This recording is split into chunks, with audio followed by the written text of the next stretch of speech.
niliwafundisha kwamba imani lazima iwe yenye matokeo. Mungu anachokitaka kwake ni kuona unaionyesha imani ya matendo kwake.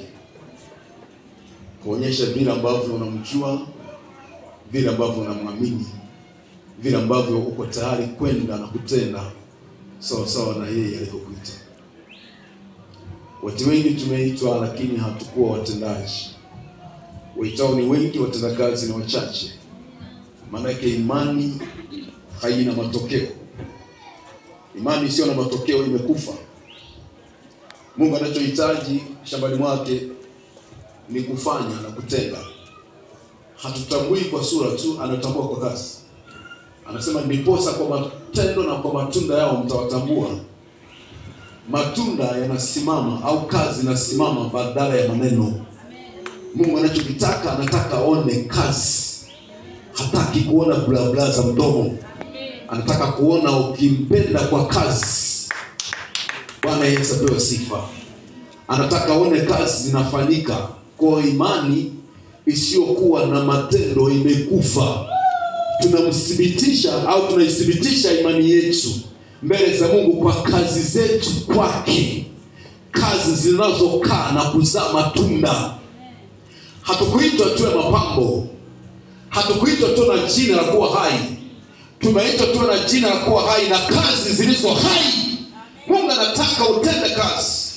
Anajivunia mtu mmoja ambaye anasimama kwenye zamu, alafu kazi zake zinazungumza. Huyo mtu Mungu anajivunia. Anasema shetani umetoka wapi? Anasema nimetoka duniani kuzurura huko. Anasema muona mtumishi wangu anaitwa Ayubu. Anasema ndio ninamuona. Anasema unafikiri kwa nini? Anasema kwa sababu umeuzingira. Akasema hapana. Ayubu ananipenda toka moyoni. Anajua mimi ndio kila kitu kwake. Hanipendi kwa sababu ya fedha. Hanipendi kwa sababu ya utajiri. Hanipendi kwa sababu ana maisha mazuri. Hanipendi kwa sababu yeye ana elimu, hapana. Ayubu ananipenda hata kama hana kitu. Hanipendi kwa sababu ndiye ana pesa, hapana. Imani iliyoko ndani ya mtu haiangalii mazingira, inaangalia moyo. Umemweka Mungu kwa kiwango gani ndani ya moyo wako? Mungu ana nafasi kiasi gani kwenye nafsi yako? Umempa Mungu nafasi gani kwenye uchumi wako? Umempa Mungu nafasi gani kwenye elimu yako, kwenye eneo lako la muda? Mungu anachotaka unampa nafasi kiasi ambacho anajivunia.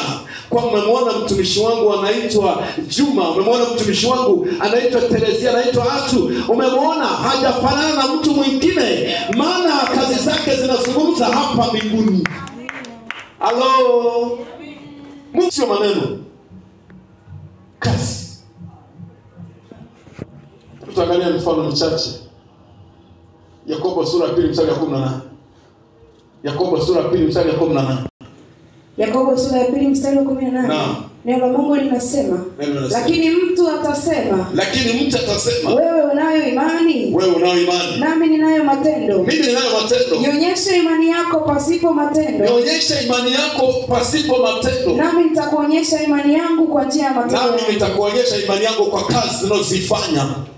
Mwanza kunielewa kwamba maneno bila kazi ni imani iliyokufa. Lakini maneno pamoja na kazi, imani pamoja na kazi ni imani iliyo hai. Kwamba imani zetu lazima zibebe kazi, uwajibikaji, utendaji. Tujulikane kwa kazi tulizozifanya. Akina Dorcas leo wameandikwa kwa sababu ya kazi walizozifanya. Wamekuwa kumbukumbu kwenye Biblia.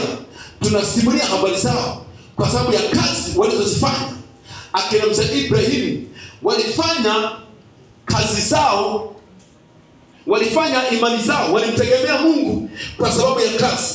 Hata walipoambiwa toa mtoto walitoa. Yaani hawakuangalia mazingira walionayo. Kumbuka ni katoto kapekee, lakini kwa sababu alikuwa na imani yenye matokeo, alienda kutoa mtoto. Dorcas ya kuangalia na nini, aliajibika kanisani. Halo. Sikiliza, imani yenye matokeo haiangalii cheo.